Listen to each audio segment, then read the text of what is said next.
여러분, 그럴듯한 이야기가 있습니다. 그럴듯한 이야기가 있어요. 여러분, 그럴듯한 이야기는 사실일까요? 사실이 아닐까요? 사실이 아니니까 그럴듯한 이야기라고 이야기하죠. 가짜인데 사실처럼 들리는 이야기를 그럴듯한 이야기라고 이야기합니다. 또 한편으로는 믿기 어려운 이야기가 있습니다. 믿기 어려운 이야기. 세상에 그런 일이 있다고. 세상에 이런 일이. 이 프로그램도 있잖아요. 나에게 일어나지 않는다면, 나에게 일어나지 않았다면 믿기 어려운 이야기를 우리가 만나기도 합니다. 우리 여기저기 교회학교 친구들도 함께 예배를 드리고 있는데, 우리 친구들과 이야기를 나누다가 야, 그런 말이 어딨어, 뻥치지 마, 이런 얘기 한 적 있잖아요. 거짓말 치지 마 라고 하는 이야기인데 내가 믿기 어렵다는 그런 이야기일 것입니다. 여러분, 우리 예수님의 이야기가 그렇습니다. 예수님의 이야기가 사람들에게는 그럴듯한 이야기로 들릴 때도 있어요. 그리고 우리들에게는 믿기 어려운 일, 세상에 그런 일이 있다고 라고 생각할 수 있는 그런 이야기입니다. 예수님의 죽음까지는 다 그렇게 생각할 수 있을 것 같아요. 그래, 십자가에 못 박혀 죽는 사람들이 있지. 그 당시만 해도 많은 사람들이 십자가에 못 박혀서 달려서 죽었기 때문에 그 이야기까지는 그럴 수 있겠다 싶습니다. 그런데 문제는 그 다음이에요. 예수께서 죽음을 이기시고 부활하셨다는 것을 믿는다는 것, 이것을 사실로 받아들이는 것은 어려운 일일 수 있어요. 세상에 죽었던 사람이 살아났다고? 아마 잠시 죽은 척 했을지도 몰라, 기절했을지도 몰라, 이렇게 생각할 수도 있습니다. 사람들은 그렇게 말할 수 있겠다 싶은 거죠. 그러면 우리에게는 어떤 일이 일어나는 것일까? 우리는 그리스도인입니다. 아멘.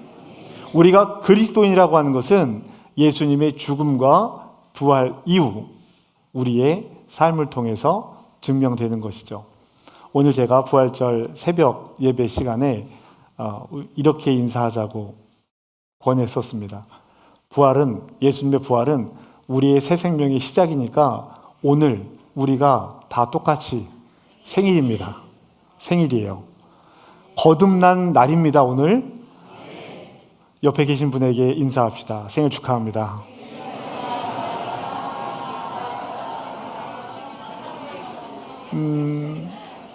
모르겠어요. 오늘 우리 점심 식사가 없는 것으로 알고 있는데 생일 맞으신 분들이 한 턱씩 내시기 바랍니다. 그래서 곳곳에서 생일 축하가, 예수님의 생일 축하와 우리의 생일 축하가 함께 이루어졌으면 좋겠어요.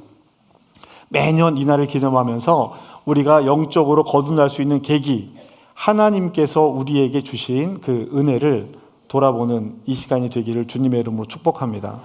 우리가 평소에 이날 예배하는 것은 안식 후 첫날 예배하는 거예요. 안식 후 첫날 예배하는 겁니다. 예수님의 부활을 기념해서 오늘 예배하는 겁니다. 원래 이스라엘 사람들은 안식일을 지켰단 말이에요. 그런데 우리는 안식일이 아니라 안식 후 첫날 예수께서 부활하신 것을 기념하면서 오늘 모여서 예배를 드리는 거예요. 우리 1절 말씀 한번 보실까요? 우리 친구들도 있으니까 같이 한번 읽겠습니다. 1절 함께 읽겠습니다. 시작.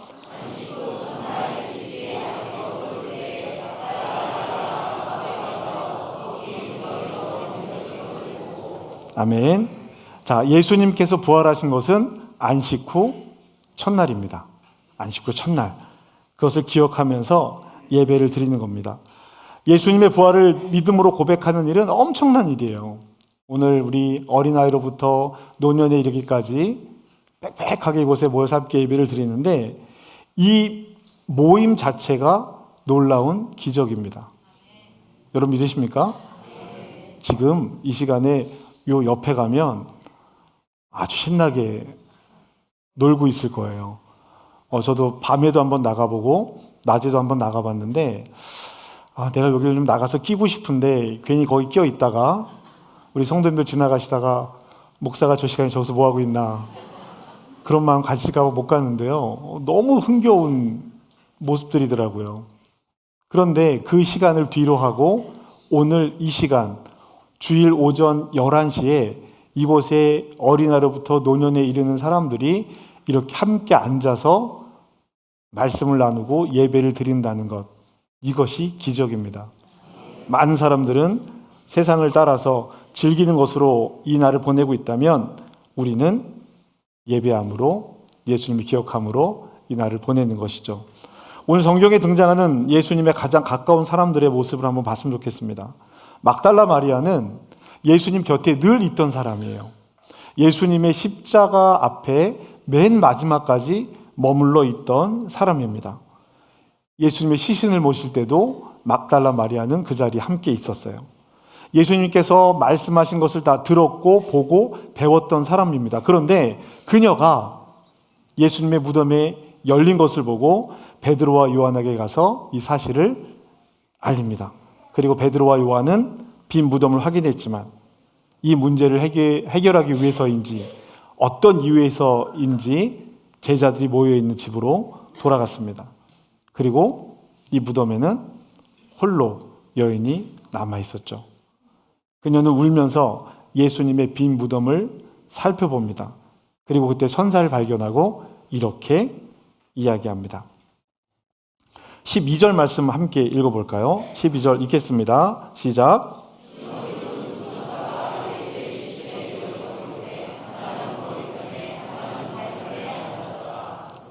아멘. 이 천사들이 우는 마리아에게 질문합니다. 왜 울고 있죠? 왜 우십니까? 그랬더니 마리아가 뭐라고 대답해요? 사람들이 예수님의 시신을 옮겨놓은 것 같아요 라고 이야기합니다. 사람들이 예수님의 시신을 옮겨놓았어요.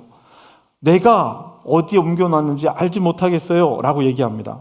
지금 마리아의 믿음은 뭐예요? 예수님은 어떻게 됐다? 죽었다. 그래서 예수님의 시체가 여기에 있어야 하는데 없어졌다. 이게 지금 마리아의 생각입니다. 근데 그 옆에 예수님이 서 계셨어요. 14절 말씀입니다. 14절 우리 한번 같이 읽겠습니다. 시작. 이 말을 하고 뒤로 돌이켜 예수께서 서 계신 것을 보았으나 예수인 줄은 알지 못하더라. 아멘. 눈으로 보고 있는데 알지 못하는 거예요. 이유가 뭐예요? 이유가 뭐죠? 머릿속에서 이미 죽었다라고 생각하고 있으니까 눈으로 보고 있어도 이분이 예수님인 걸 알지 못하는 거예요. 지난 3년 반 동안 내내 붙어 다녔는데 예수님을 알지 못합니다. 너무나도 당연하게 죽은 예수님이 우리에게 와서 이야기할 거라고 생각 못한 거예요. 그리고 그냥 동산지기 정도, 무덤을 지키는 사람 정도로 생각을 했던 겁니다. 예수님께서 그 마리아에게 이렇게 말씀하십니다. 자, 15절 말씀인데요. 우리 청소년들 어디에 앉아있죠? 다 따로따로 앉아있을 텐데 우리 청소년들만 함께 읽겠습니다. 시작. 이러면 안 돼. 이러면 안 돼. 자, 15절 우리 청소년들 다시 읽겠습니다. 청소년부 시작.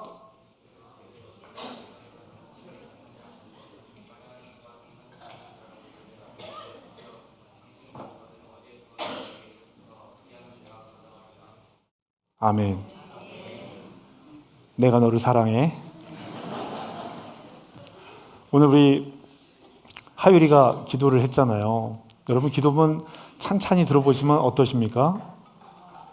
어떠셨어요? 은혜가 되셨습니까? 엄마, 날 건들지 마. 아침에 일어나기 힘들고 스트레스 받고 공부하기 힘들고 친구들 관계 때문에 어려울 때도 있고 나 사는 게 너무 힘든데 저는 그렇게 들리더라고요. 아주 기도를 어린아이부터 노년에 이르기까지 잘했는데 기도의 중심은 다 청소년들 그 마음을 헤아려 달라는 그런 마음으로 들렸습니다. 여러분 우리 아이들을 많이 축복해 주시고 격려해 주시길 주님의 이름으로 부탁드립니다. 못 들었어요. 예수님에게 예수님의 시체를 달라고 얘기를 하고 있는 겁니다. 여러분 상상해 보세요. 여러분이라면 지금 어떤 마음이겠습니까? 이때 예수님께서 마리아를 부르십니다. 마리아를. 우리 이번에는 초등부가 한번 읽어볼까요? 초등부 16절 초등부가 읽겠습니다. 짧은 거야. 시작.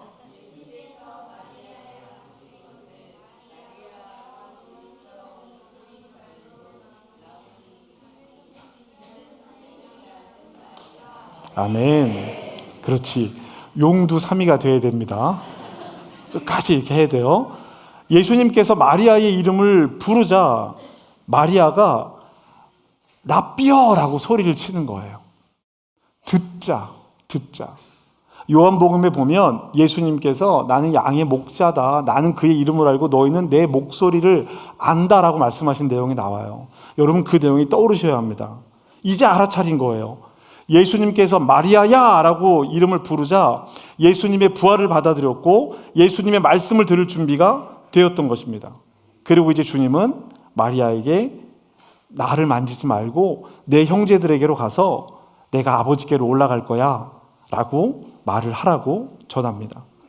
예수님께서 마리아에게 하신 말씀은 부활과 승천에 대한 이야기였어요. 그리고 마리아는 이 일을 제자들에게 가서 알립니다. 나에게 이렇게 말씀하셨다라고 전하는 거예요.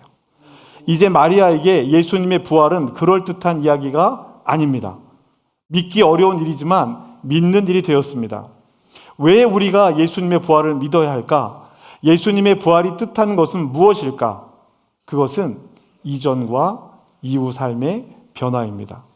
오늘 새벽에 베드로의 이야기도 함께 나누었지만 오늘 마리아도 그렇게 열심히 예수님을 따르던 마리아도 이제 부인하던 받아들이지 못하던 예수님의 부활을 받아들이게 됩니다.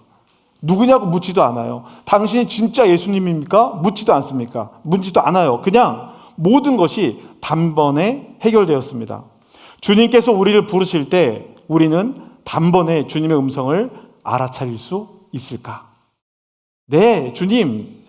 네, 선생님. 이렇게 대답할 수 있을까? 지금 내가 살아가는 삶의 목적이 무엇일까? 아무리 십자가 곁에 있어도, 아무리 예수님의 장례에 동참했다라고 하더라도, 아무리 예수님의 빈 무덤을 발견했다고 하더라도 우리는 주님께서 우리를 부르시는 음성을 듣지 못하면 주님의 일을 발견하지 못할 수도 있겠다라는 것입니다. 저와 여러분에게 부르시는 주님의 음성이 들리시기를 주님의 이름으로 축복합니다.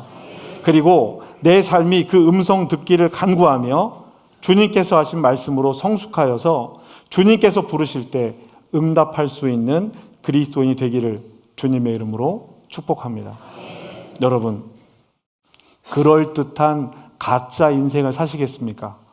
아니면 믿기 힘든 기적의 부활을 사시겠습니까?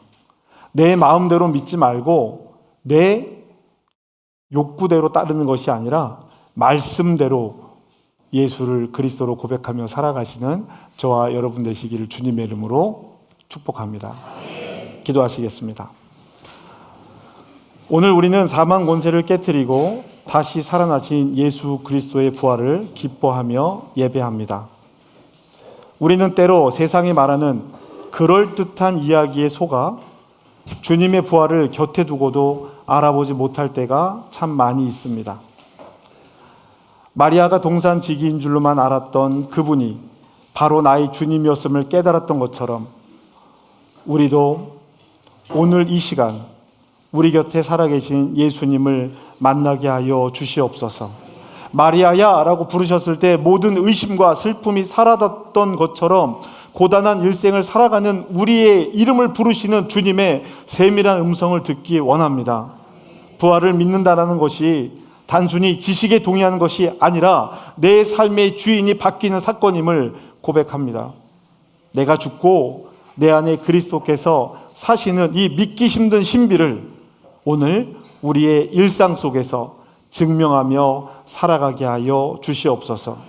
내 마음대로 믿는 것이 아니라 하나님의 말씀대로 믿는 참된 그리스도인이 되어서 부활의 기쁨을 세상에 전하는 마리아의 발걸음을 담게 하여 주시옵소서.